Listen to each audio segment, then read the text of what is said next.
So hello, I'm Matt Brink. I am a commercial real estate broker and developer here in Madison. Been doing this about 15 years now. My mask fogs up. About 15 years now. So what I want to do today is basically break everything down into kind of two primary buckets, being a broker and then a developer. And then please ask me questions. I'll ask you guys questions throughout. We can take this conversation kind of any way that you want it to go.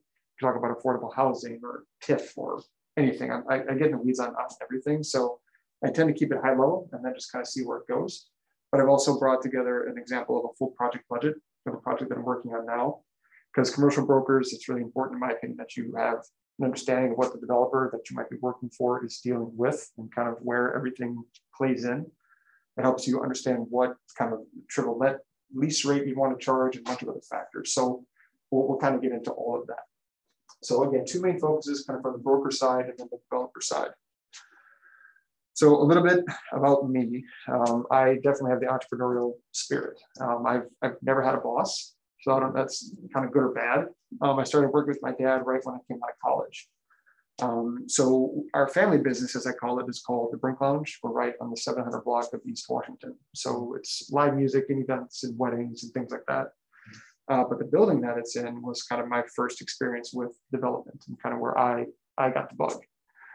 My dad built houses way back in the 80s. So I've always kind of around it and thought I'd get into it. But when I got into it, I really liked it. So with the Brink Lounge project, again, it's a 700 block of East Wash. And this is back in like 02, 03 at that time. So East Wash was not what it is now, obviously. We found Miller lots and abandoned car lots and just kind of shady stuff going on over there.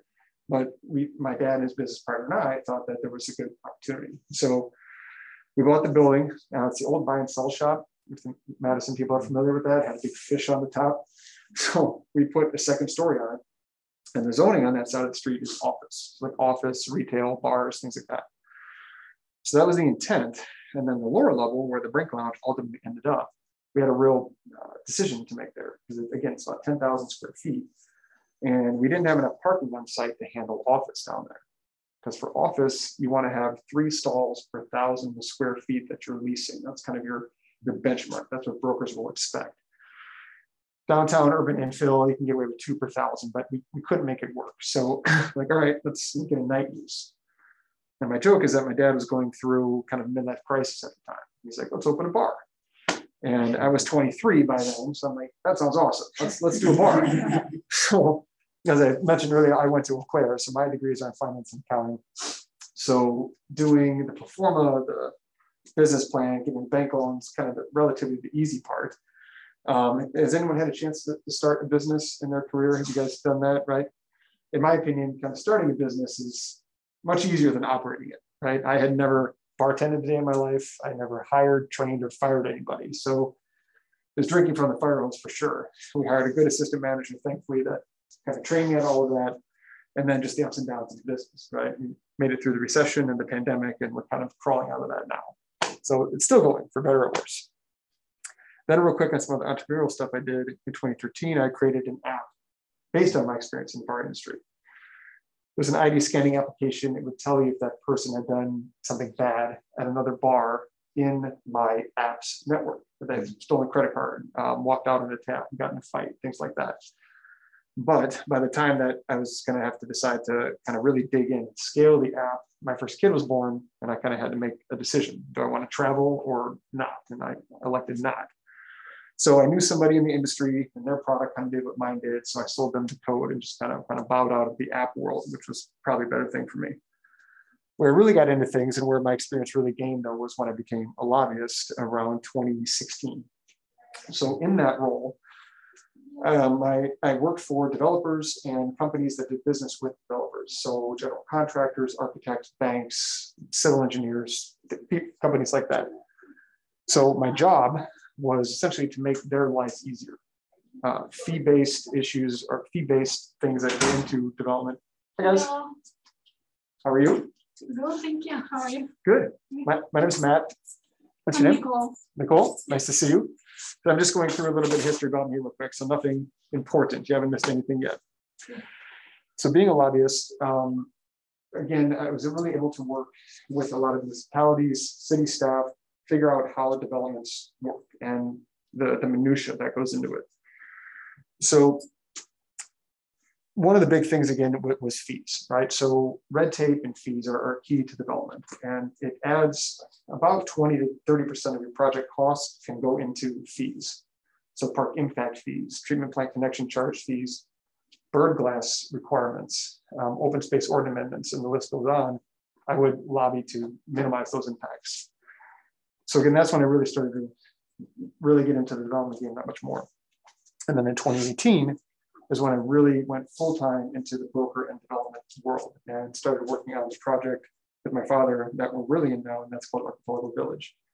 That's a 5-acre infill, high-density development site on a 900 block of East Wash. So it's right across from Bree Stevens. So we opened the Hotel Indigo there in 2019. The current phase of that will be wrapping up in December of this year. That's a 90,000 square foot office tower that WEDA is moving into, Wisconsin Housing Economic and Development Authority, and a 383 car structured parking ramp as well that connects to WEDA via a sky bridge. So again, that phase is now. You'll see some pictures later on that. Also in Archipelago coming in the spring will be a condominium phase, 37 residential condos. And then the final phase next fall is a 200,000 square foot mixed use building. So that'll be retail, office, and residential. So, and then aside from that, I do consulting as well. And that's another area that we could really talk about as you move on, ways to earn additional income. So one client I have just broke ground on a structural steel fabrication headquarters. So I took his project through kind of from soup to nuts, finding the land, hiring the GC, entitlements, and then I'll now see him through construction administration. And then coincidentally, across the street from Archipelago, it's where the Boston Meadery is, if you guys are familiar with that. That's going to be, most of it will be demoed, and then 216 apartments will go up in its place. So I'm the entitlement consultant there and the construction administration consultant. So as we get into this, kind of any question that you have, hopefully I can help with.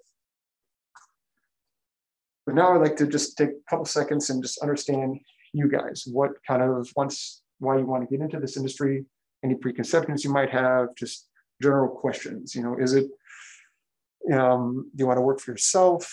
You see the chance to make a lot of money, which you absolutely can do in commercial real estate. Work in an industry that's not stagnant. You mentioned you're in real estate right now a little bit. I mean, certainly never the same, right? Depending on the asset class, whether it's office, industrial, multifamily, they shift in kind of what's hot and cold. Office right now, obviously because of the pandemic, good luck, right? Industrial couldn't be hotter right now. Multifamily, can't build enough units. So that's what I love about it.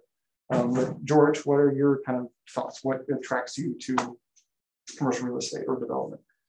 Well, my background is actually like in finance and IT. Great. That's what I do here for college, besides support of finance and HR systems. Yeah. But I've always been intrigued about real estate. Yeah. So I'm looking to actually like make a career move. Yeah. Just get into the, and I saw this and I'm like, well, this is great timing. I've been talking about real estate, and, you know, and I get to be here and it's free. Yeah. So so I'm just intrigued about the industry. I'm just trying to learn as much as I can. That's great. And then really, I like that. I'll be able to help you through a lot of that. Absolutely. Christina, you mentioned you're kind of in it now, right? You want to get more into commercial? Yep. So I got my real estate license over a decade ago. Okay. And my background is mostly in property management. Yep. So this, over the pandemic, I started my own property management company. Congrats. And I also have like a little commercial property management mentor, I guess you could say. Yeah. Because I just realized really quickly, I don't like regular real estate. I'm not a buyer's agent. I'm not a listing agent. Yeah, it just doesn't fit. Yeah. And one of the reasons I loved property management so much is because I worked for a company that built a lot of buildings. Yeah. Okay. So I got to watch everything from the ground up, and that process just fascinated me. Yeah. And that's just kind of, I would love to do something more with just the building. Perfect. Everything. Okay. Excellent. And Nicole, what attracts you to commercial real estate? So I'm more interested in the house flipping Yeah. industry. Okay. And I have a real estate license as well, and I work as a kitchen and bath designer. So Great. Okay. I kind of like to put everything together and Yeah. make a profit. Oh, perfect. Okay. Well, this will cover kind of a lot of big picture stuff, and then we can definitely tailor, and please throw questions at me as much as you want as we get kind of keep moving on. So just to kind of break it down, I broke it down as, broker, developer, and hybrid, which is kind of what I do. So 2 people have licenses, 1 doesn't quite yet. So some of this might be a little redundant at this point, but we'll just kind of go through it. So from a broker, right, you're selling someone else's stuff, obviously, right? It's either a building, house, whatever it might be. Developer, you get to sell your own stuff, which is kind of fun. Also a little bit more risky, and it's a little bit more inherently risky. And then the hybrid is what I like, is that the development kind of projects take so long. It's important to have an income stream in between, right? So we're going to touch a lot on that because I think it's really critical. Because some of the kind of other points on the broker side, you obviously need a license, right? So you get it from the WRA, take the class, right? When I took it, it's pretty brutal, in my opinion. You're in a windowless room for like a week and a half. And I brought this is your coursework book that you get to go through, right? We all remember this. So you get through it, which is part of the game. And then when it's done, you'll take a proctored exam, 150 some odd questions, and then you get through it. And it's not that bad. It's just study. So you get through that part. Then nowadays you'll need to join a firm. So you'll get your license, you're an associate. So you have to go find a broker to work with, First Weber or some other commercial firm, whatever you want to do. And you'll hang your license with that firm for 2 years. And within that 2 years, you need to sell enough real estate to accrue a number of points. And then once you accrue those points, you can qualify to take your broker's exam. Once you take your broker's exam, you could then, in theory, start map rank real estate and hire other agents. Back in the day, once you got your associate's degree, you could get to apply for your broker's test and go out and start doing your thing. There's some liability with that, right? If you have an agent underneath you that messes up an offer, you're open for liability, right? So it's part of the reason why they changed that. And then as a broker, you all know you need patience, right? The commercial real estate side takes a long time, usually. I'm going to give an example in a minute of a deal that I did, but I say for an office deal, whether it's a lease, a little bit less time, but the sell, from the time you get listing to getting paid, factor a year just to be safe. And you obviously only get paid at the end, right? So what do you do in between that time frame to pay your bills? Because commercial real estate, once you start stacking deals, that's when you can really, make the money. But in the interim, you'll see the potential to sell a project, a $1 million sale, this example I give, what you net out comparatively isn't all that much if you only do 1 or 2 deals a year. So it's really important to consider those factors. On the developer side, you don't need a license, which I always thought was kind of weird. But I'm going to do a $50 million development. Great. As long as you have someone to give you a loan, some insurance, and you can find an architect to design it, you're kind of off and running. It's weird. I didn't go to development school and get a license. I was kind of immersed in it with my dad, right? But I never took a class. This is what you need to learn.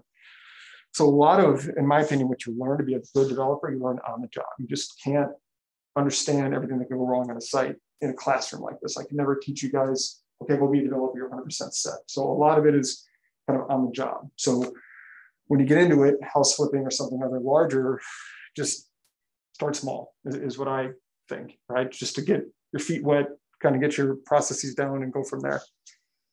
Obviously, if you miss, you can really go bankrupt as a developer. Because in my opinion, the biggest barrier to entry to being a developer is the upfront cash need, right? You got to have an architect, you have to have an engineer. If the soil is bad, you have to get a geotechnical engineer, compaction testing, contaminated soils, list goes on and on. There's a lot of money up front. You can spend $100 grand and then determine the project's not financially feasible, and you're out those dollars. So picking the site, especially out of the gate, is absolutely essential. And ultimately, you need to know everything, which no one does. So who's your team? For the archipelago project, we have an extremely large team of other kind of specialty consultants. Lawyers are key, obviously, and then the list goes on from there. So who's your team? And I'm always happy to help make references and things like that, right, as we continue the conversation past today. And then hybrid, as I mentioned, just mainly trying to how we're going to live in between doing the big deals that we hope pay us a lot of money. So what's it like to be a broker? Some of us have some experience with this. Again, we can have courses I mentioned, hang your license I touched on. This is a big part, right? A large percentage of your check, typically out of the gate as a new associate, goes to the house, right? So I'm going to go work for First Weber. I'm going to make $10,000 commission on a sale. Typically, up to half of that commission goes to the house because they're training you, they're providing you materials, they're marketing the site, they have insurance, X, Y, and Z. So the biggest thing I say to new agents is what can you bring to the game to par down how much you give to the house out of the gate? That's a really important kind of negotiating piece. And it's obviously 100% commission, and deals take a while. So we keep banging on this. You know, if you're on it a year, nothing happens, you just don't get paid. So here's my example. So this year, I sold a building for 1.1 million. The commission was 6% total, right? So 66,000. I was a listing broker, so I get half. The buyer's side got the other half. So I had 33,000 that I earned. Sounds great. Well, I didn't bring this lead. My broker partner had the lead and gave it to me. So under our current deal, my commission structure was that 40% of my commission went to the house. So I earned $19,800 on a $1.1 million sale. And it took over a year because COVID was in there, right? I think it could have been less than that without COVID, but stuff happens. If it's not COVID, it's something else. So in a year, I earned that, but hours wise, which is important as well, at most I put in 70 hours, about $282 an hour. Right? So hourly, like, that's not bad, but no one's doing anything on 20,000 a year, right? So that's just kind of a good real world example that I want to run there just to kind of understand where everything kind of comes together. And that's all gross. All gross, yep. So it's 1099 income, right? So you got to pay tax on both sides from that. So that's kind of the next slide. So having an accountant to understand how to kind of shelter your commission dollars, I think is important. So what I do is I created an S corporation, and when I get paid commission, my company gets paid, and then I receive a dividend payment from the company, and that saves a little bit of the would-be tax, because on my consulting side, that's also 1099 income. I have some W-2 income from the Brink Lounge, and it's just, you know, multiple stuff, but that's how I do it. You could do LLCs, there's different ways to structure this, but really talking to an accountant and working through that to shelter as much as you can is obviously important. So that's a really important thing, you know, relative to commission. And then just put this in here, you know, what's it like to be a developer? Of course, I think it's the best job in the world. You kind of get to do what you want. Your success is at your own whims, and how you do is totally up to you. Hi there. How are you? Good, how are you? No problem. Sorry, working with a big name. Oh. I've been on the phone today. No problem. And what was your name? Antoinette Neal. Antoinette? Yes. I'm Matt. Nice to see you. Nice to see you. So, and then again, being a developer, the most important knowledge that you're going to earn or attain in being a developer, you learn on the job. So again, having that good team around you is absolutely critical. So, questions so far? And anything that's come up that you guys have any questions on? Anything about commission side, ways to get into, or what type of commercial broker you might want to be? You could be a tenant rep if you wanted to work for like a Cressa, for example. They only do tenant rep deals. Yes. I have one. So, okay, I'm not a homeowner yet. Okay. I live in an apartment complex. They have 15 buildings with about 30 buildings in each one. How do you get involved with something like that? So fiduciary realtors, that's what it's under. Mm-hmm. How do you get involved with that? Like to be an investor, to be an investor, because I know it's not just one person that owns all of that. Absolutely, it's a cash cow. Yes. So being an investor is absolutely another way to get into commercial real estate. So there's a couple paths. One, so there's the next project that my father and I will be doing is coming up in the spring. We're doing a multifamily development in Stoughton. So it's an 11-acre parcel. It'll be 3 phases. All in about 300 units we can put on it. But it's still, so it's kind of like we want to go slowly. So the first phase will be 2 buildings, 79 units. For that, we're going to raise dollars for it. So the typical way it works is the developer will put in a certain amount of cash. So typically it's the land. So on this deal in Stoughton, we're going to buy the first phase land for a certain dollar figure. And then the developers always have what's just called the development fee. And they'll charge typically 5% of the hard construction costs, which we can touch on in a second. And that's their compensation for putting the whole deal together. Because again, it's on a development like this, it's a 2-year process from start to finish. So what the developer will do is they'll say, okay, investor, I'm putting in the land and I'm going to defer my development fee, right? So if the developer on paper is due, say, $2 million in this fee, they'll defer that. They won't get paid it, but that'll turn into equity into the project. The way investors come in then is they'll put out what's called an offering memorandum. That will spell out everything related to how the dollars are raised. So if you're ever considering investing in a project, asking the developer for the offering memorandum is critical, because that spells out what your rights are as an investor. And there's a million ways that a developer could cut that deal. So what they'll do, typically they'll have preferred shares. They'll sell shares in, could be any dollar amount, like $50,000 blocks or $100,000 blocks. Now to get you X amount of voting rights or equity into the project. From there, this is a lot, but this is good. I'll get into the whole shebang here. From there, what will happen is once your compensation is spelled out, it works like this. So the project each year will gross X amount of dollars from the rent, parking income, whatever it might be. There's things called vacancy assumptions, and you work down what's called the net operating income. The net operating income is your income that the project earns prior to paying off debt service, the loan payment that they make to the bank. Once that money is taken out, you're left with kind of free cash flow. That's what's distributed out to the investors. So in a project example, say there's $500,000 left at the end of the year of cash. Then you look at the split that's put in the offering memorandum, right? So preferred shares would get paid X%. Typically, it's up to a point of earning a certain percentage return on their dollars. So as an investor, put in 100,000. The offering memorandum will say something like, once you've earned 12% on that money, what's called a promote kicks in. So then, in theory, there's additional dollars left on top of the 12%. So the amount of excess money then gets split, typically more in the favor of investors, and the developer gets an extra kick, right? So usually what you'll see is, okay, investors, you've earned this 12%. The developer hasn't been paid at all yet. Money on top of that, the investors would get typically an extra 70% of that, and the developer gets 30%.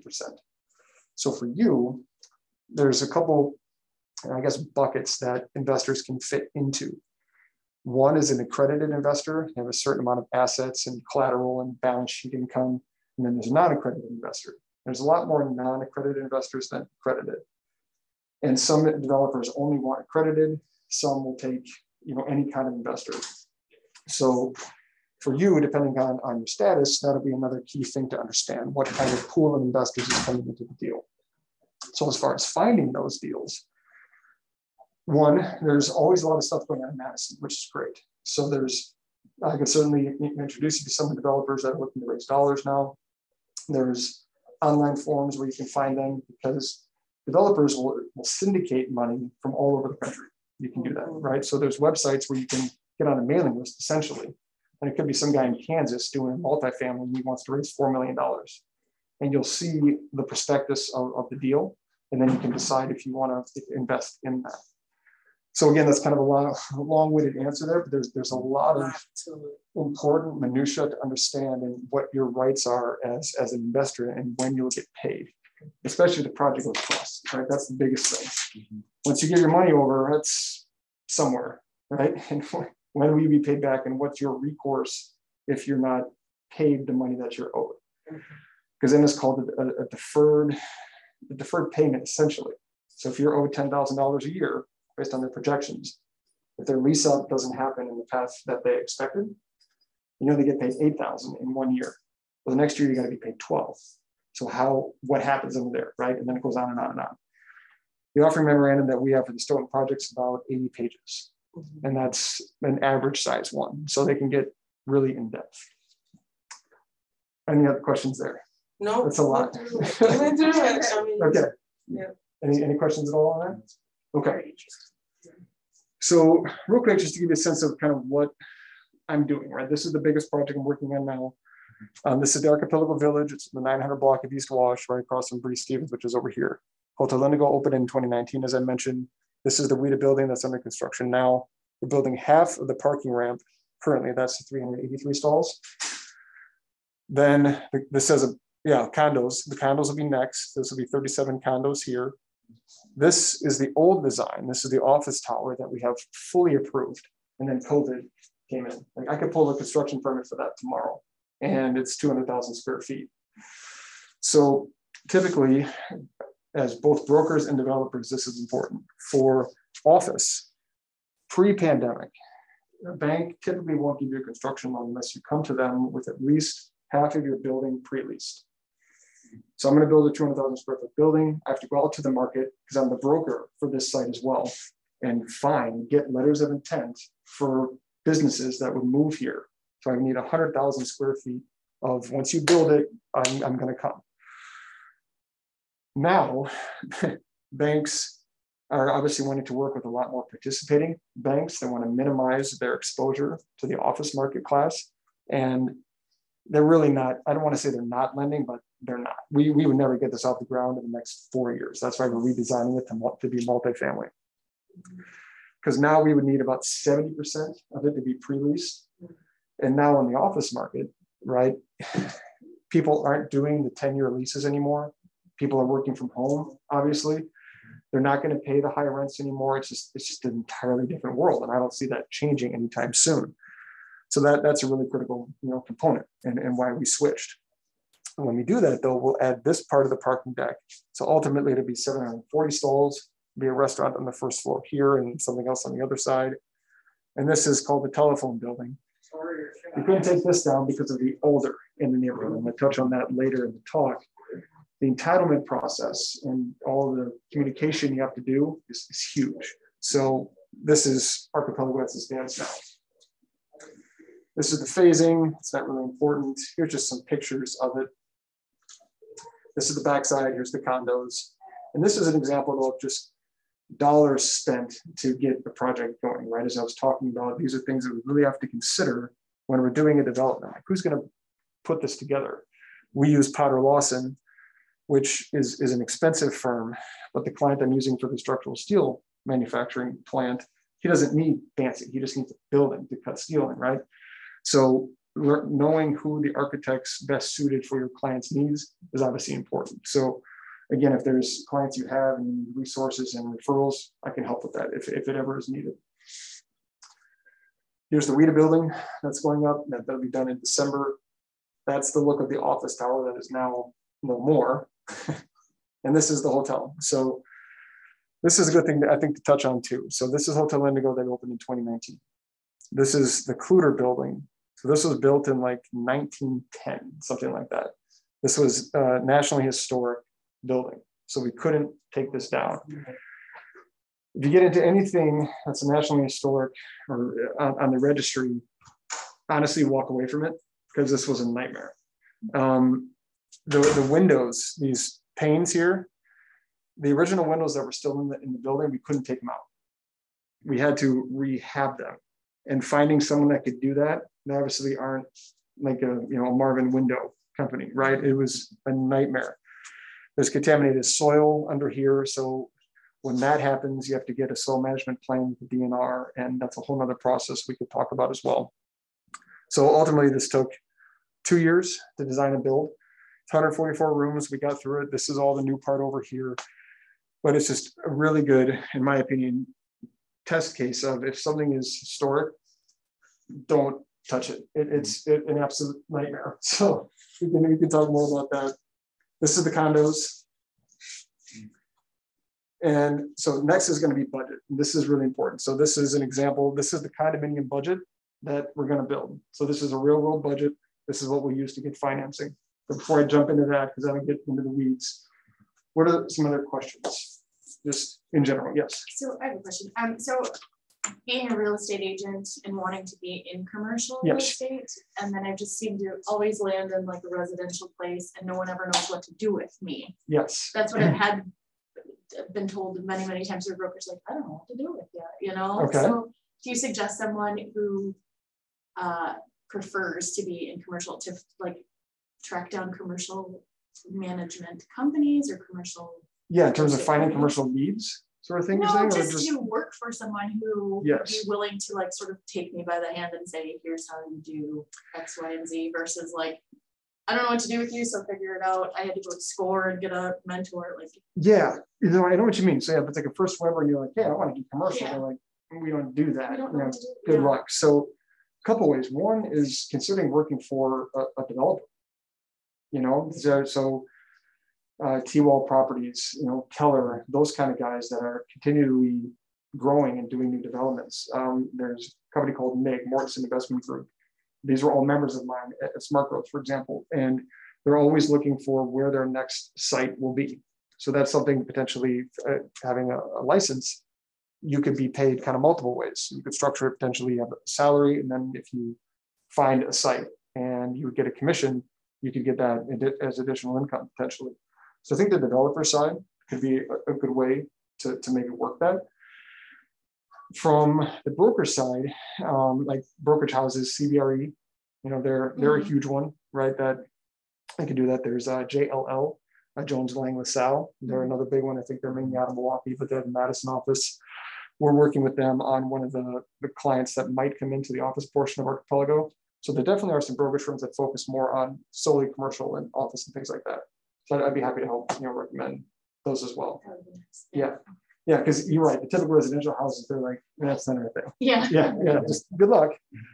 Other questions? Anything else? You mentioned house flipping. We haven't quite got to that yet. Is there anything that we've touched on so far? Just wondering where would house flipping fit?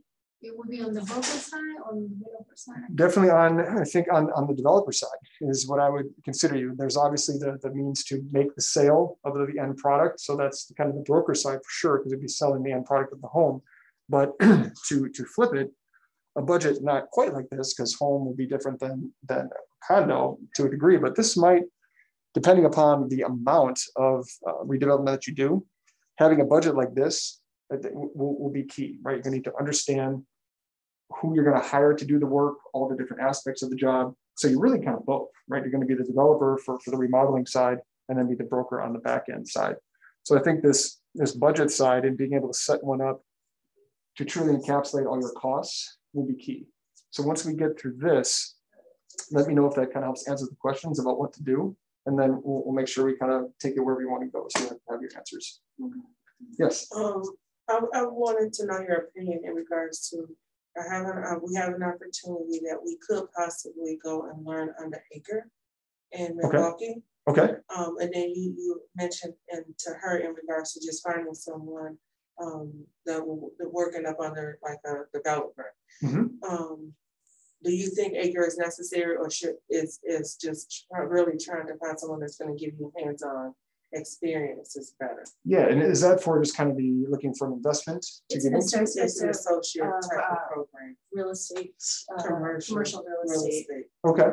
Yeah, it's hard to say. It depends upon what their teaching tools are, right? I mean, that's definitely, I think, going to be on the personal side for you. But the thing that I guess biasly like about the developers is that, you know, they're as motivated as they possibly could be to obviously not lose money and mitigate risk. And if they tell you to do something, they're going to tell you what needs to be done. Yeah, and I think there's a lot of benefit to that. And you know, if we were looking to hire anyone to come on, and we said, okay, we're going to go to the neighborhood tonight, we're going to give our presentation, do X, Y, and Z, because that's a really critical component, which we're going to touch on as well.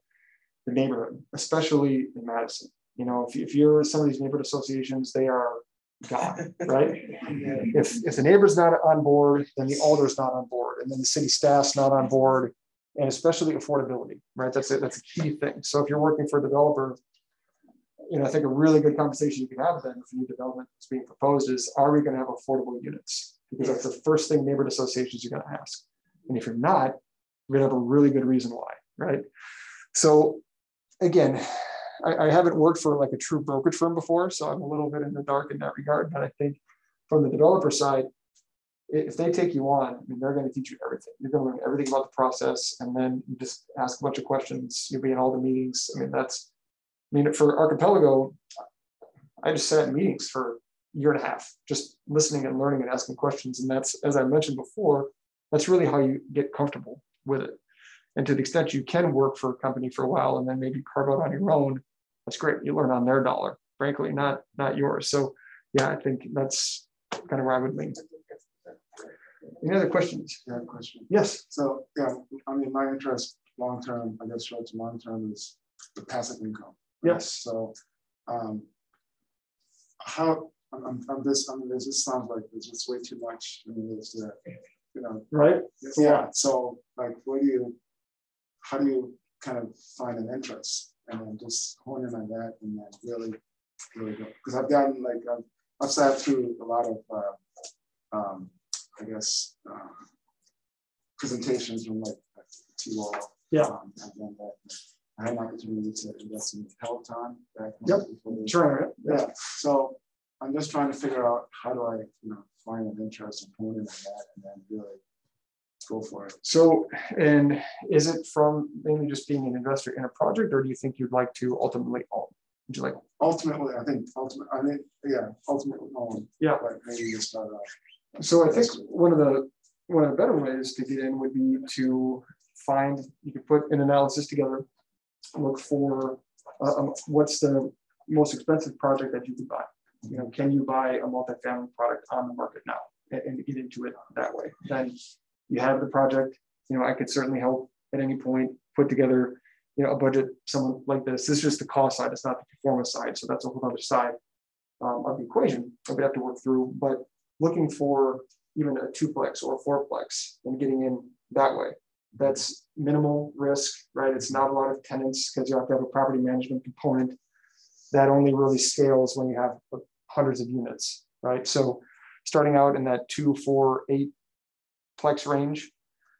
The flip side, of course, now is, especially in Madison, multifamily there's not enough, right? So are you familiar with cap rates and how things are valued? Okay, so let's see. So in Madison, it's going to be hard, honestly, to find a unit that is going to cash flow out of the gate because the seller is going to command so much money to sell. So looking in the surrounding municipalities, not even like Middleton, Verona, but maybe even farther out that have a good commuter route into Madison, I think it'd be a really good way to go. And then again, I have it on my computer, which we could certainly talk after class, but one of the big negotiating factors that you have with a seller to get to the valuation of it is what's called the cap rate or the capitalization rate. Quick version of that. What you do is if someone's going to sell you an apartment building, they're going to show you their cash flow statement. So they're going to say, I gross $500,000 a year. After everything's paid off, I clear $100,000 a year. To find out what that's actually worth, you divide by the cap rate. So the lower the cap rate, the higher the value, right? So for multifamily now, you're going to be a 5.5 cap, maybe even a 5 cap. So what that means is you take that 100,000 and divide it by 0.05. And then that number is kind of where the negotiations would start. So that's what we would do, right? If you said, Matt, I want to go find a building. Great, let's go. What's your budget? We'll start working through it and then we'll see what's available out there. And then that cap rate is where you would want to negotiate. And you negotiate with that based on, a property inspection, potentially other comp sales around it. That's a really, really key component. You need to be armed with that cap rate knowledge going into a purchase. So that's how I would get into it. But it's also, again, typically, even in a sale outside of Madison, you're not going to see most likely a lot of net profit out of the gate. It's kind of the long game. So what you do with that as well, the main benefit to owning properties is the depreciation schedule that comes with it, right? So we would talk with a Baker Tilly or some other accounting firm and do what's called a cost segmentation analysis. So that would tell you, all right, on paper, you're going to show, say, $50,000 net profit per year, but we're going to depreciate the land by X and we're going to depreciate the building by Y. So you want to make sure the building you buy isn't so old that the depreciation schedule is kind of worked down to zero, because then you're not sheltering your income, right? So that's how all of these developers make their money, right? They make money on paper, but they shelter it and minimize their taxes. So that's why they're always looking to buy new things, so they have a higher depreciation schedule. So it's a long answer again there. So cap rate's key, age of property is key, depreciation potentially left in the project to shelter your income is key as well. Other questions? Yes. So since my background is in property management, no one can ever answer this question for me. Okay. So when developers are building buildings like the Peloton, per se, how do they pick their property management companies? Yes. Do they have them ahead of time? So yeah, a lot of them, not a lot, most I would say have kind of their top 2 or 3 that they've worked with. And I think too, like once a developer has worked with a property management firm and that's working, whatever that definition is for them, to pull them out of there, it's almost impossible, right? So it's about, to expand property management business, it's, okay, how do I find the people that aren't happy and then try to get in?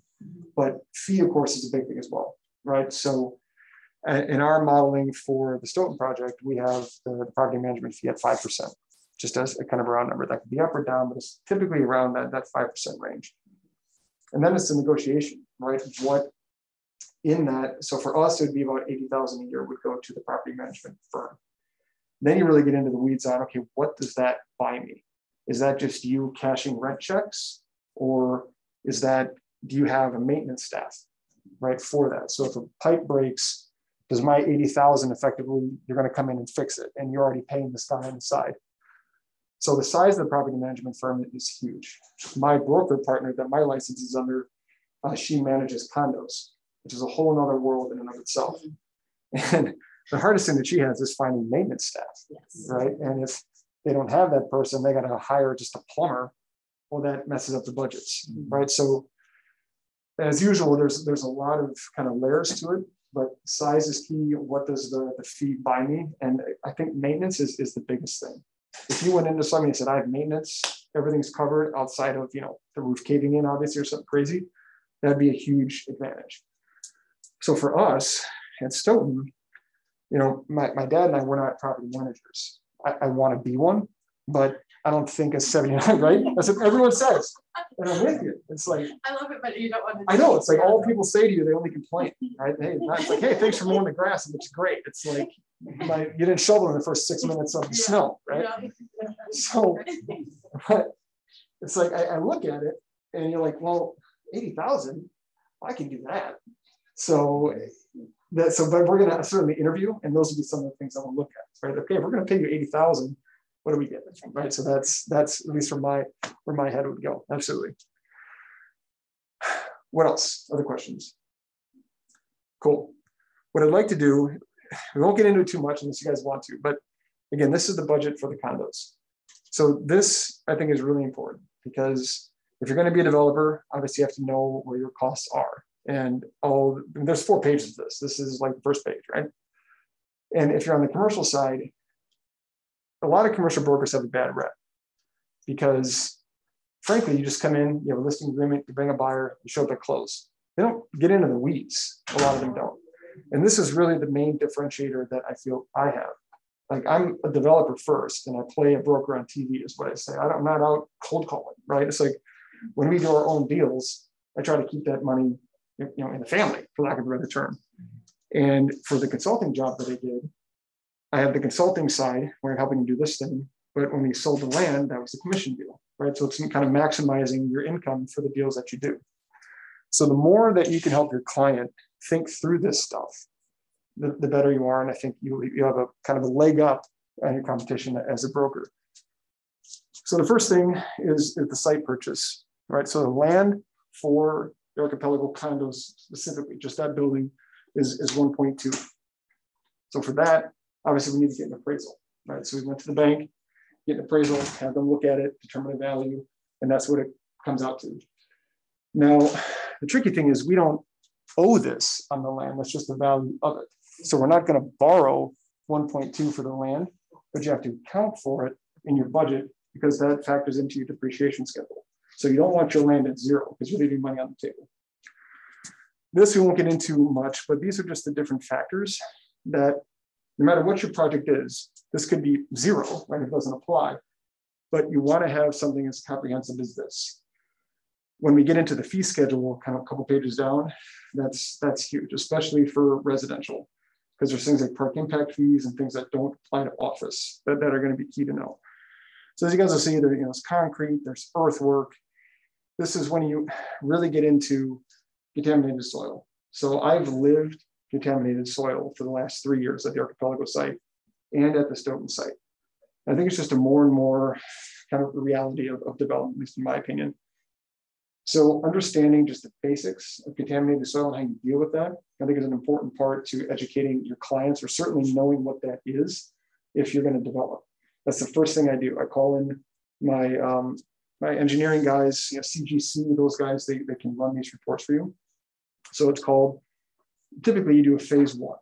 So if you guys heard of a phase 1 before, yep. So phase 1 is an environmental study where you essentially do a study of what was on the property, right? There's a dry cleaning company, there was a gas station there. Yeah, dry cleaning, kind of run away is what we always just joke about and say. Gas station, okay, you're gonna have buried tanks. You have underground storage tanks, right? USTs they're called. If you do, is it an open site, meaning it hasn't been remediated? Is it closed with the tank capped, but you still have to remove it? That's a cost, a lot to get into there. So the dirt is huge. Lastly, on the dirt, depending upon the size of the building you want to build, you have to do what's called the compaction test. You have to make sure when you bury your rammed aggregate piers or whatever the supporting foundation for your structure is, that it obviously doesn't move. So understanding how strong the soil is and where burying capacity is critical. On the Brink Lounge building at the 701 site, we hit some pocket, right? It's obviously on the isthmus. So when we put the second story on, we had to drive these piers down the bedrock. One pier is 30 feet down. The one next to it is 70 feet down. And that's a lot of money. So you want to know all of that up front. So that's key. Green roof. So you can see here, where am I? Site utilities. Oh, let's start with the storm sanitary, $740,000 premium for stormwater. This is a really, really, really big thing. So Madison specifically, and now Dane County, they've increased their stormwater ordinance, right? So when we had the floods, what, 2018, whatever that was, when Middleton drowned, Madison typically leads the charge on amending those kind of ordinances. So now new development sites have to maintain more rainwater on their site when a storm occurs to prevent flooding. There's only a couple ways to do that. One, you're either going to have a large tank underground that the water collects into, or Madison's really pushing green roofs, which is great. It's an amenity potentially if you're multifamily or whatnot, but it's really expensive. You can have a 4-inch kind of lightweight green roof if you're lucky. You can have a 12-inch high intensity roof. There's something called a blue roof. It actually collects the water itself and then slowly dissipates it down to the storm sewer.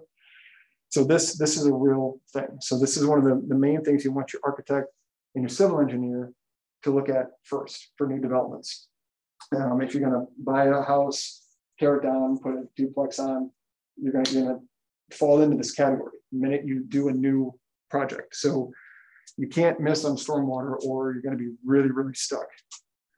Let's see, site, water connection fees, nothing much there. Demo and abatement, this is, again, contaminated soil, the things that I kind of touched on. So that's a really, really important part of the budget. Up here, kind of next phase is general conditions. So the general conditions is one of the biggest negotiating points typically you'll have with a general contractor. That's what they will charge you to bring on cranes on site, skip hoists, their superintendent fees, things of that nature. What you want to understand is, does the general contractor own those cranes already? And they're going to charge you $500 a day to bring it on site. Or are they leasing it and just basically passing the cost along? The biggest thing that you will first discuss with general contractors is, are they a self-performing contractor or are they a construction manager? Self-performing contractor would be someone that has their own concrete trucks, has their own forming guys to build the concrete wall, and they do that work. They don't sub that out to somebody else. Their pitch is that they can do it cheaper because they own all the equipment. The reality is that they can hide profit in different areas, right? Because they're the one bringing the concrete to site, and it's their cost that they incur, but they charge you X. So you have to have a way to audit that, and it's really hard. So there's definite benefits to this, but it also adds some kind of shenanigans potentially to it as well. The other option is a firm that just simply hires everybody out. They don't do any work themselves, and they pass the cost along and then add a fee on top to manage the project. So there's, again, pros and cons to that. So the GCs, the general conditions, is one of the biggest things that you would dive into for a new development project. If it's a house and you're remodeling and a contractor comes in, same thing. You're not bringing cranes in maybe for a new house, but like, what are you charging me and why? That's what we have to kind of uncover first. Masonry, I'll touch on this just because material procurement right now is obviously a nightmare, right? We all know what's going on. Shipping is horrendous. The WIDA building, it's all brick, right? The subcontractor that's going to put the brick on didn't order it in time. Like, so the whole facade wasn't ordered. When they figured it out, they were out of queue. So we were going to get the brick 6 weeks late. It messes everything up, hard no. We couldn't find another alternative. So we had to get an entirely different brick option. Thank God the client liked it and it happened to be cheaper. So we couldn't have gotten luckier. But things like masonry are things that take a lot of labor to install nowadays. It's really tricky. I mean, now precast concrete is almost the cost of lumber, right? Steel stud framing is pretty equivalent to wood frame. So steel stud is better. Typically, you would never consider that in a or like in a multifamily build. Now you kind of can. So those are other things that we need to know about when we analyze the budget. This is all just stuff like thermal moisture protection and just things that you get into in an overall budget. Up here, just openings. This is glass shower doors for the condos. Right? We're going to do extras there. It's a $98,000 premium to do a certain kind of glass door. So again, just kind of the reality of where we are. But again, it's just further example of all the things that you have to consider. Conveying equipment is elevators. Have you guys had a reason to ever work with elevator contractors? Worst people in the world to work with, because there's Kone, there's Schindler, and there's Otis, and that's about it. So there's just not enough suppliers out there, and they pretty much tell you when they're going to come on site. Some are better than others, but if you guys ever do anything that has an elevator, there's a lot to it. They mandate you get your maintenance through them. They're not done when they get your elevator delivered. So just make sure you have someone that knows elevators if you ever deal with anything with elevators, because it's really something else. Let's see what we have here. Just a quick question. Yes. The numbers in column J, is that per some sort of unit? Per square foot. Per square foot. Yes. Okay. Yep. Okay. If you do bigger developments, other things that I wanted to call out. So fire department radio repeater. These are things that I never heard of until you get into a development. Depending upon the size, fire department kind of controls everything. You have to make sure they're happy. Bill Sullivan down at fire, he's got it. And if he says no, you're done. So what a fire repeater is if a fire alarm goes off and the fire department arrives, their radios have to work in every single spot of the building. I'm sure you guys have one here because it's such a cavernous, huge building. So for the condo buildings, it's $46,000 extra to put this in, right? So it's just another example of cost that we have to incur and then pass that along somehow to make the project profitable. So fire repeaters are big. Construction loan interest reserve. Have you guys had to deal with this? Think about this. So this is really important. So during a construction process, this is one of the main negotiating points with the bank. It's, all right, I'm going to build, we'll use Stoughton, for example. Stoughton's going to take, call it a year to build. Within that time, obviously, you fund the project first with the equity that you raise, right? So the cash that's in. So you pay your bills to your contractors and your subs first with that cash, right? So say I have $2 million of money that we raised for the project, but I'm going to borrow 10. We're going to spend the first 2 million. Say that takes the first 3 months. Okay, so I've incurred no debt so far from the bank. Once the 2 million is gone, I'm going to start drawing on that 10 million. So for the next 9 months of that construction cycle, they're going to charge me interest. It's always interest only. Don't ever let a bank tell you it's not interest only. It always is at that point. So what I do is track interest through the completion of the project, but then you always negotiate to have interest only for typically at least the first 2 years. Because you're paying principal as well, you obviously have more debt payment. right? And that's more risky because you haven't maybe filled up your building yet. So for us, for the condos, just during the time we're building the building, it's $618,000 in interest. So you have to account for that. So that's a really critical part. Hard cost contingency reserve. This is another really important line item. Any general contractor is going to have a contingency in their budget. So, okay, Matt, I'm going to charge you $10 million to build your building, but I'm going to carry 3% contingency. So a couple $100,000. That contingency is only for things under their control. Okay, so if wood increases in price, depending on your contract, too bad, that's coming out of your contingency contractor, I'm not paying you more. But under contaminated soil, the reason I keep coming back to that is when you go into a project and get a loan from a bank, you're going to do your best to estimate the amount of contaminated soil based on tonnage. So a bank, I think there's 10,000 tons of contaminated dirt. If there's 15, too bad, you got to pay, right? The contractor is not going to cover that in the contingency. That has to come from another bucket of funds. So that's your hard cost contingency reserve. So you have two contingencies. One is project level contingency. One is contractor level contingency. 2% is usually adequate. That's about what banks would want to see. So that's another aspect of the budget that you want to think through, especially if you're a client. If they're not accounting for that, you want to make sure they have enough in contingency. So this is kind of the fees. Okay, so this is soft costs incurred in connection with site improvements. First is your appraisal fee, to the bank, $3,500, $4,000, depending on what it is. Then you move on down. You can see certified survey map review, driveway approach fee, erosion control. These are all Madison fees. Fire code license fee, inspection fees, right, for them to come in. For the building inspector to come in, it's $9,800 just to approve the building and your plans. Electricity, another $7,700. So you got $33,000 just in inspection fees. Marketing, obviously that's subjective. MEP design build. This is something to where your electrical contractor or your HVAC, that's a big one. Your air conditioning and your heating. You can do so many different types of systems, pros and cons, right? So this could be a huge line item there. Park impact fees is the first thing I lobbied on when I started working on smart growth. A lot of people aren't familiar with this. Any residential project, homes, apartments, condos, you pay this park impact fee on a per unit basis.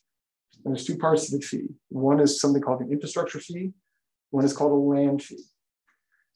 So this goes straight to the Parks Department, okay? So for us, we're paying $157,000 in park impact fees. So the theory here is that we're gonna build 39 residential condos and about 80 people can live in those condos. That's about how many beds we have. So there's gonna be 80 more people putting demand on the park system, okay? So, right? So what you do, the infrastructure fee, you give that to the city. That doesn't go into the general fund to pay the people that cut the lawn. This is for them to buy new park equipment, tire swings, things like that. The land fee is, in theory, which is true, but I'm biased because I don't like it. The land fee is what the Parks Department would then use to acquire more land for more parks as the city's population grows. Madison has 256 parks. For a city that's not that big, we have one of the most parks per capita in the nation. And the parks fee is one of the most well-funded divisions in the entire city, as you can imagine. So there's a whole lot of nuance as to how they spend those dollars, which will bore you, but I could talk to you about it if you want. So this is a huge thing to make sure your people are accounting for, and that you are if you're doing your own project. Title insurance is a huge thing. This is where they really get you, the title companies. So this is the typical rate that you would apply, and you apply that to the amount that you're borrowing, right? So we're going to have roughly $27,000 in just the owner's policy for the title insurance. Then you have all these escrow lender policy fees where they just crush you. So it's another $30,000 just in fees to the title company. Let's see. Architectural, obviously huge. What's going to cost you to design the thing. Structural engineer, that can really fluctuate depending upon your type of build. If your structure's over 5 stories, that's when you're going to get into steel. So that's big. So then from there, it's either a precast steel, something that's built off-site and essentially assembled and comes in blocks, visualize it that way, or post-tension, which is a thinner deck. You lay the steel out and pour the concrete in there. Long story, but that could obviously get really big really fast. Contingencies, here's the developer fee. So this is based on the whole project cost, right? So the development fee we've allocated to the project is the 1.4 million. We don't get paid that. That's just what the banks expect to see. You defer that into the project. And then based on the offering memorandum that I listed earlier, this would buy you X amount of shares in the project if just Joe Smith came in with 1.4 million. So that's how you structure your investment. But that's effectively, if you were just going to hire someone else to do this and they wanted a check, that's what we'd have to pay them. So that's 5% is about that market average. Then you come down here, these are your bank fees, and then commission. Commission's huge, obviously, right? So these are condos, we're selling inventory, 6%. So we're going to have to pay out $2.1 million, 2.2 in commission.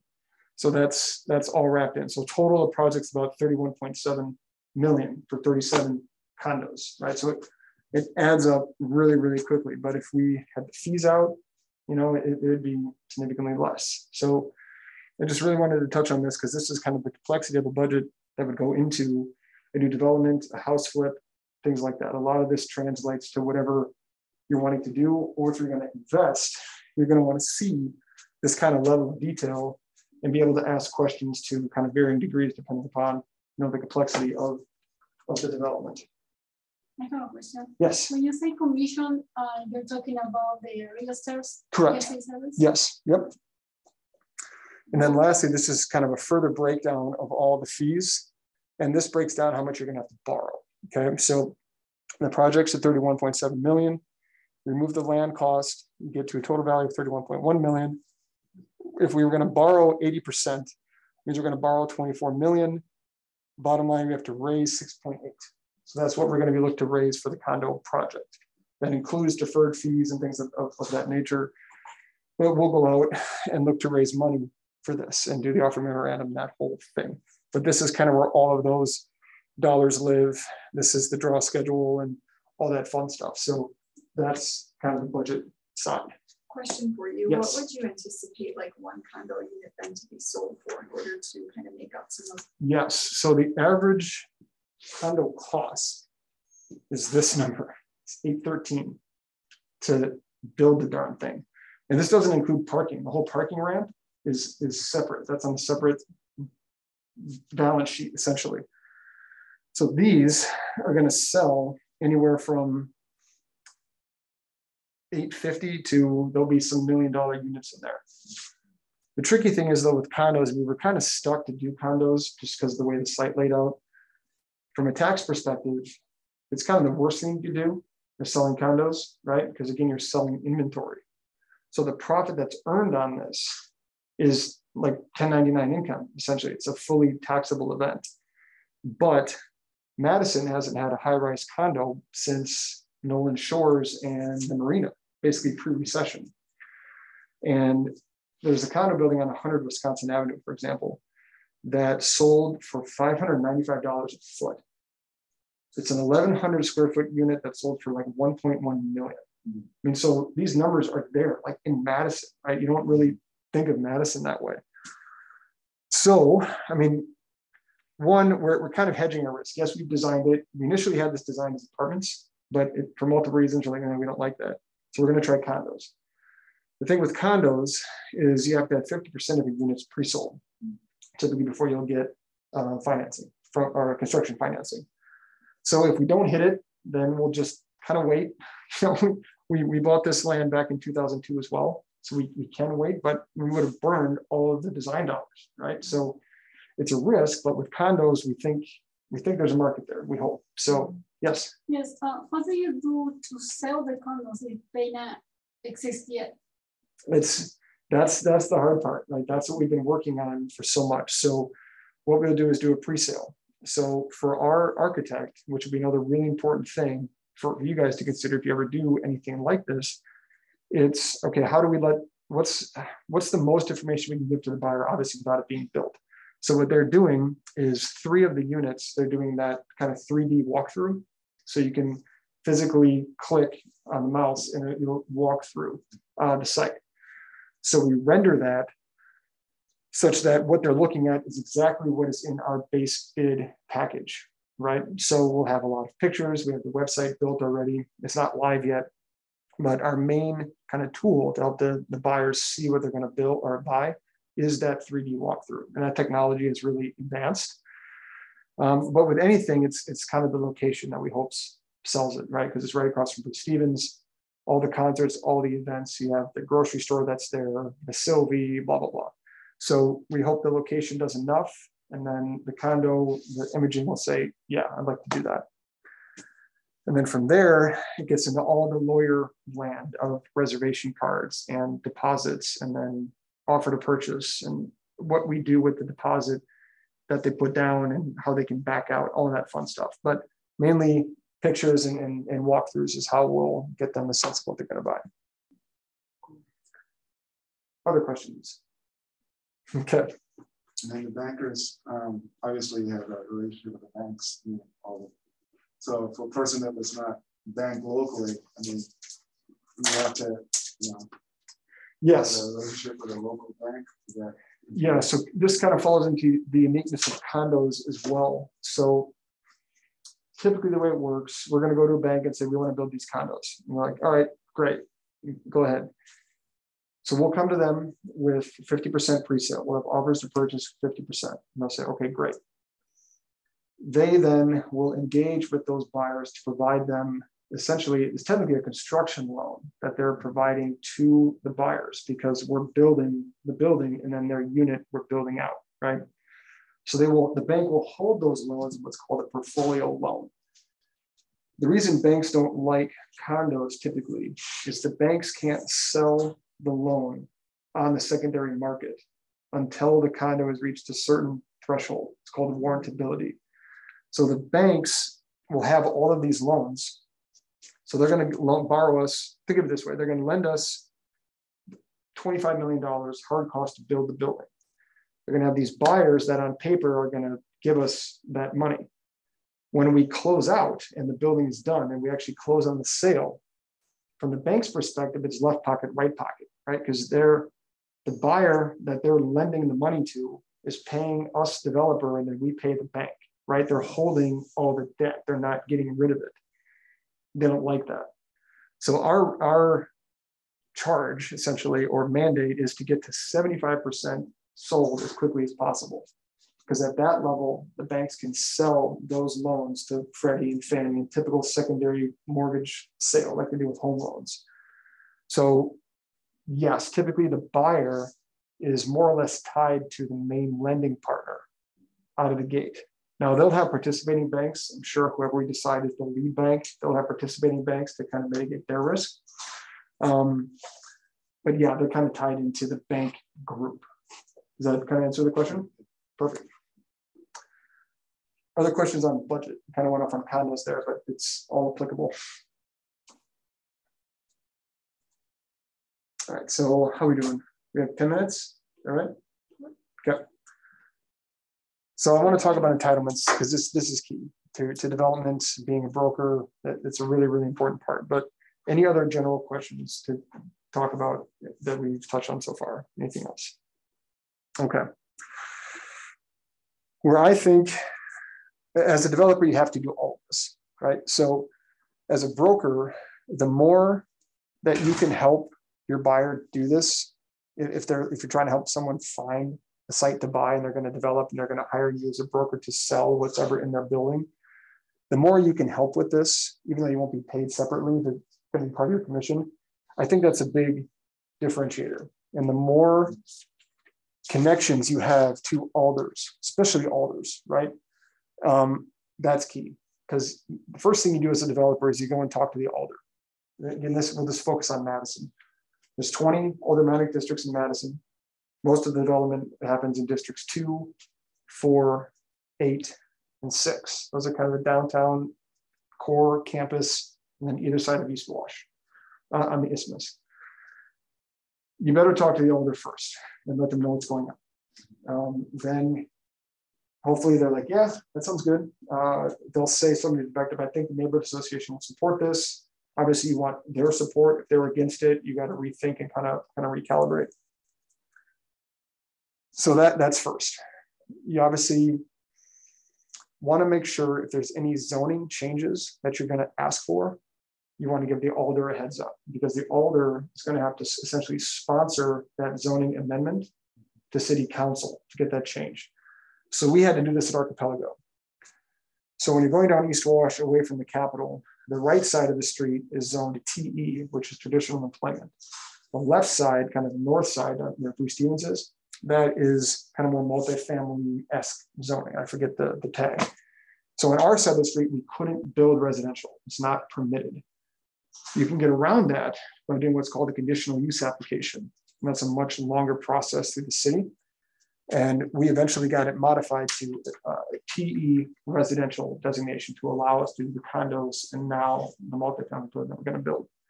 But that was a lot of talking with the alder, because you get into things like parking, right?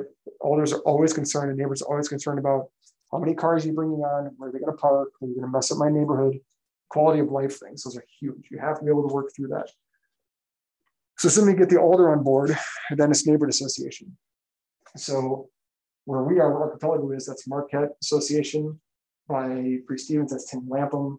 You have Capital Neighborhoods Association. I mean, these are powerful, powerful neighborhoods. And have very, very opinionated residents. It's something else. And in theory, it's good, right? I mean, I wouldn't want someone putting something next to my home that I don't like or don't know about. But there's a really fine line as well. They will start sometimes demanding, I want X, Y, and Z. And they start playing developer as well, right? Why don't you put this here and do that there? You have to really manage that. So the neighborhood association is key, because when you get to city staff, the way it works is you're going to have your plan pretty much done. So you've already spent $100,000 to get your plan to the point where you can show people what you want to build and speak intelligently about it at a neighborhood meeting. Then neighborhood association is like, okay, we like this. Then you go to city staff and you start that entitlement process. Most areas in this city, you're going to have to go through what's called the Urban Design Commission, or UDC. That UDC's mandate is, what does the outside of the building look like? What are your materials? What's your streetscape, your trees, parking? Like what's the look of the building? They get into ASHRAE standards, which is your efficiency of windows and environmentally friendly things, right? So they go through UDC. Then you go to Plan Commission. That's where you get into the kind of black and white weeds of things, your parking counts, those sort of issues. Depending upon your approval, you might have to go to Common Council then. If your client or you are going to ask for TIF, you guys familiar with TIF at all? A little bit. So that's tax incremental financing. Quick version of that is, I'm going to buy a property that's worth $200,000 on the city tax rolls right now. The property tax base is $200,000. I'm going to put a $30 million building on it. So when I'm done with that, property tax will be $5 million. So I'm going to, the increment on that property is $4.8 million.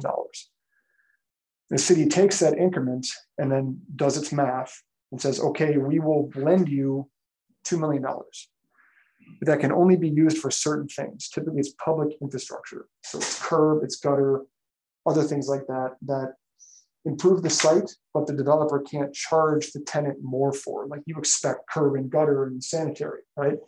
So it's just sometimes the reality. TIF is very, very common.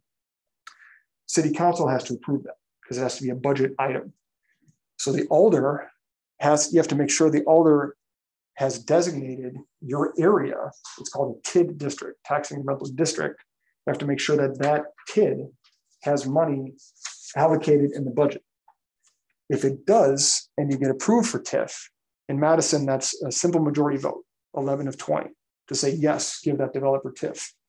If it's not in the budget, that's a super majority vote, and that's 15 out of 20, and you're probably not going to get it. So it's just another important thing to do your homework on. Then when you get through that, then the real work starts. So once you get through Urban Design and Plan Commission to Common Council approval, then you get into what's called site plan approval. So the city, you're basically done with the public entitlement side. You've gone through all the public meetings, okay, you're good to go. Now, each department within the city, fire, traffic and engineering, zoning, forestry, there's like 10 of them. What will happen is they will all give you conditions of approval. So you will have to do X, Y, Z for your storm and sanitary sewer. You have to have a fire repeater system. All of these things. You have to then go back to your architect, amend your plans, resubmit. That process alone takes about 2 months. And then when that's done, you can finally pull your construction permit. So with 5 minutes left, that's kind of the totality of the development cycle. So it kind of ebbed and flowed between broker focus and development focus. But again, I believe as a broker, the more you understand about this and can help educate your client, or at least speak the same language as your client, that'll be certainly a differentiator. And again, if you're redoing houses and things of that nature, depending on what you do, you won't have to do all of this, but you'll definitely need to go through an approval process to get your building permit. There's things for homes, they're called ADUs, accessory dwelling units. It's big in San Francisco because it's so expensive to live there. Basically a mini home on a property, right? So Madison is kind of lukewarm on that, right? So if you wanted to do it, I don't even know if it'd definitely be a conditional use. So you'd have to go through plan commission, you have to get an architect involved. So a lot of this is absolutely applicable to single family residential, depending upon any amendment or changes you might want to do to the property. So zooming all the way back out, getting into commercial real estate, there's a lot of different paths, obviously, that we all could choose. It could be investment, right? Just I want to invest in a property and just send me a check. Okay, let's look at the offer memorandum. What's your rights once you put your money in? What happens if things go sideways? Because they kind of always do at some point. If you want to just be a broker, we talked about that a lot. If you want to actually develop, that's when you get into the whole budget and kind of the soup to nuts thing. That's the really kind of long range. And I always say factor 2 years if you're building something of size from I'm going to do this, just the site I want to do, to get through all of this and get to the point we're ready to build. 9 months to a year, and then you got to build it. All right. So that's about the time that it takes. So commercial is just longer, I think, as we all know. And ultimately, what do we do in the meantime to pay our bills and make a living? So that's always kind of the juggling act as well, as I feel. What else? It's a lot of stuff to throw at you guys in an hour and a half. I'll kind of go one by one. So George, you wanted to kind of get into like the passive income side. Maybe. That's correct. What are there more questions now than answers? You mentioned, do you think it's more viable, or do you gravitate more towards potentially trying to buy something, or maybe invest in like a Peloton, for example? Yeah, I probably have a lot more questions, which I'll have to. Yep. Yeah. Here's my email, guys. Okay. Please email me anytime. Happy to help out in any way. I'm happy to meet you guys coffee, whatever you might need. Happy to do that. Down here, any other the connection between the break and then the last one? Yeah. Oh yes, that's I joke. It's like you were not creative at all. That's one of the biggest arguments my dad and I had, like what we were going to call this darn thing. And we were the day of our ALRC, Alcohol License Review Committee, to get our liquor license. We had to put our DBA name down. We're like, okay, just forget it. We're going to call it the Brink Lounge and stuff. So, so that's kind of the joke him and I sometimes talk about. Any other questions for you? So, your thoughts? What's no, I'm kind of like with all the information. It's like it's like really pinpointing where do you want to go, what do you want to do? Exactly. And that's really where I am, because I'm an agent with First Whoever brought up. Yes. Yep. So I work in the commercial office. Dan Weber. Yep. Dan Lee. Sure. Yep. I work with him. Yep. And so he knows I want to get into commercials. Yeah. But it takes time to do that. It does, absolutely. So same thing, of course. I'd be happy to sit down with you and just talk about things. Any way that I can help. I'm happy to do that. I appreciate it. Absolutely. Anything else for you? No, I think you did a really good job. Good. Yeah. Today is just here's the process, and then it's a lot. And how do we filter through all of this? Do you sorry? Oh yeah, please. Do you have any can you like share your PowerPoint with us or anything like that? That'll be great. Yeah. I didn't want to add and if you have any like contacts as far as like how someone in property management could just have a sit down with someone and absolutely on getting into shoot me an email. Yeah, absolutely. Be happy to. Okay. Yeah. Anything else? Kind of house flipping. Kind of went back and forth. Any other questions? Have you done a flip yet? No, I'm planning to start next year. Okay. I have a team. There is an accountant in the team, and then there is somebody that does remodeling. Okay. So we are pretty much prepared. I just have one question. Could you talk about the city permit? And I'm asking, like, if we're not changing the layout of the house, it will be just more like cabinets, flooring, painting, stuff like that. Yeah. I don't think a permit will be needed. It's tricky. If it's painting and cosmetic, you should be fine. If it's anything, if you're moving a wall, stuff like that. Yeah, if you're moving a wall, that would definitely be a permit, I believe.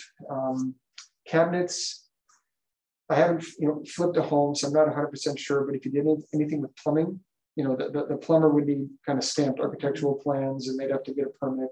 So yeah, anything plumbing wise, if you tweak cabinets, that's kind of more aesthetic, right? If you're just changing things out and staining, you shouldn't need that. But more kind of mechanical stuff to the house, potential for permit. I'm not an expert in that. It's always better to ask. I think whoever would be doing the work, is the remodeler, do they do that, or is it just kind of a handy person that Right now they're working as an employee for remodeling company that I work for it too. And they already opened their own business, so they work they're working right now as an employee, but they will move to subcontractor. Okay. So they're probably a good sense of when they've had to pull permits in the past, maybe things like that. If you ever have questions on things, I know people at the city and permitting, and I'd be happy to help introduce if ever needed. But yeah, I mean, you might have more experience than I do. The city, I think they've worked on a lot of this lately, especially like that design committee or whatever. Anyway. Design, Yes. Oh my gosh, he takes more vacations. I was just saying, he takes more vacations than any human being. Yeah. I need his job. I'm doing a building downtown, and all of a sudden it's in a design district, and so we need windows, and they were being funny about the windows. So yeah, but windows, plumbing, electrical. We're redoing a bathroom, so like we have to turn in the plans. It takes like 2 weeks for them to approve your plans. So plan ahead. And then windows, I ordered some 2 months ago, and they won't be in until December now. Yeah. Oh, yeah. We're at the lounge, we're taking some of our COVID dollars and redoing the kitchen. Yeah. And we wanted to put a walk-in cooler in. If we ordered it today, it would arrive in March. March. Yeah. Yeah, I couldn't believe it. Mine was supposed to be last month, so I said, let me just stop in it. When I met you, when I saw it, I was like, let me just go ask my guy or whatever. I was like, hey, George, when's my windows coming? And he was like, they were supposed to be here last month, but being in December. So take all that into consideration. Order everything months in advance, even if you have to store it at your house. No question. That's what saved us on Rita. We started the project in like October of last year, and we bought everything just to be prudent, not COVID so much. But now we would have been really, really in trouble without it. So I have to call the brink lounge.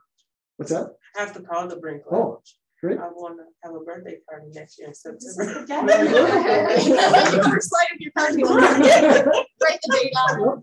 Our GM will take care of it. Actually,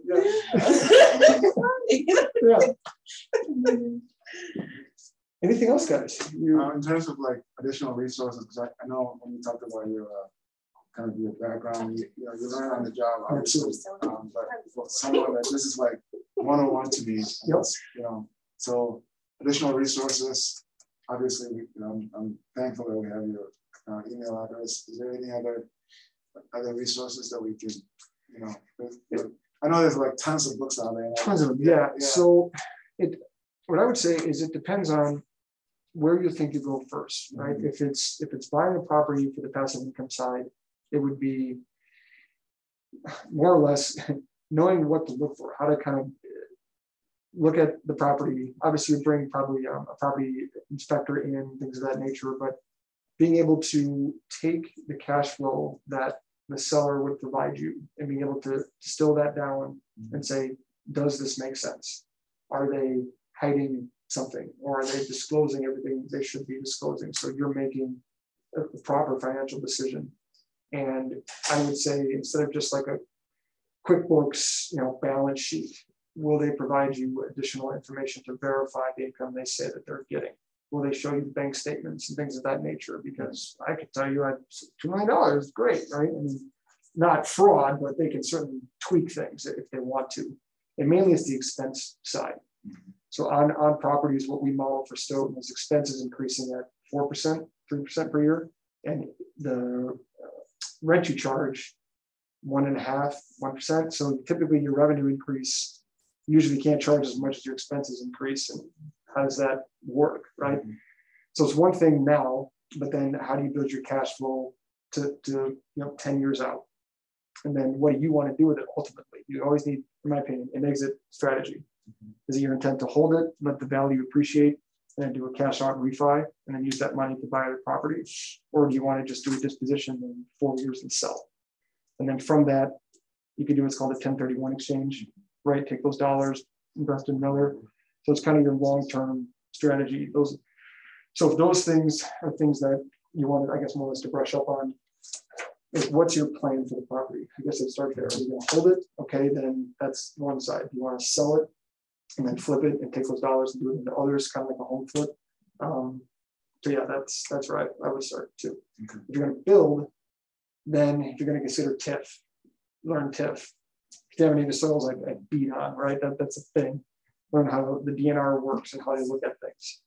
So yeah, definitely case by case. So yeah, email me anytime, guys, and I'll help any way I can. If I don't know, I'll connect you guys. Absolutely. Yeah. Of course, guys. Yes, thank you guys so much for coming. Glad we all found the room. It was good. Thank you. Will you be doing something like this periodically, or was this just a? Well, it was just for this, and I really like talking about this stuff. So again, if there's friends, colleagues, things like that, it doesn't have to be formal, of course. Like I said, we could get coffee anytime and just talk about things, and I'm happy to do that. So and any way you guys want to talk about things more, just let me know. Yeah, perfect. Yeah, that's the thing. We all need, my dad and I say it all the time, kind of the next group of developers, because literally every developer I worked for was the son of somebody else. And it's just so hard because it's that cash up front to do a project of scale, right? That's the hardest thing. So I have ideas in my head of doing a kind of a getting 10, 20, 30 people together, get everyone put in $10,000, $5,000. That's your kind of your upfront cash, get a project, and then move forward. And then that's how you start. There's 30 people in one deal is a lot, and there's got a pecking order of who makes what decision. But that's one of the ways that when I was at Smart Growth, guys that were my age, I now just turned 40. But when I was 34, 35, it's like, how do we do this, right? Because everyone has an interest, I think, but it's a lot of stuff and it's a lot of stinking money. So that's one thing that maybe amongst your groups of friends too, are other people that could help pool funds, and then you get maybe a 12-plex instead of an 8, or whatever the situation might be. You buy 2 houses at one time instead of 1, and really scale the project. So I would like to see how all that will work on the balance sheet. See, that's how my question. Like, I have people, I know investors that would be happy to loan me money. Yeah. But then how does that work when you put the deal together? That's what I don't understand. Like, how do we pay these guys out but make sure that I'm not losing money? Yep. In the same respect. Yep. So that's all in. That's a good attorney for sure to help you draft it, but you obviously want to do as much as you can and just have them tell you you're not going to go to jail, right? You want them to draft word for word, right? So I could absolutely help on the offering memorandum side, just like this is the big things we can discuss. Because if you have someone that's going to give you 100,000, great. But then it's, again, the typical way, it's just called a waterfall, right? The project, you look at the cash on cash return first. They're going to give you 100,000. Can you get them $10,000 a year, essentially? Like that's kind of expected, in the equity market. And then if your project does well enough such that there's $15,000 left over per year, that's kind of where it gets into that promote that I was talking about. So that additional 5, how's that split? Usually it's 70% investor, 30% developer. But you as a developer, you'd be part of that $10,000 investor dollars, right? Because you're going to be, if it's land or deferred development fee, you're treated as an investor on any cash you put in. You're no different. You make money on the developer side for that promote. So when the project does a lot better, that's when your dollars really kick in. So you're no different than an investor, right? On Stoughton, my dad and I will have those two buckets to potentially get paid from. We're deferring our fee and we're putting in land, so we'll get X%. We get paid right when the investors do, no different. But on the promote side, that kicks in at certain intervals. And as the project continues, we will make more later on down the road. You always get paid kind of last and least as the developer because you need people's dollars to get the project done. So your sweat equity gets reimbursed later on the backside. So, and again, the nice thing is you can cut that any way you want in the offering memorandum, and people just have to agree to it. And if not, you just negotiate. There's no real right or wrong. Yeah. Cool. Thanks, Matt. I'll send the recording out to all of you, and then as well as his email. So if you want to contact him. So awesome. Thank you again, guys. Thank you. All right. Have a great day.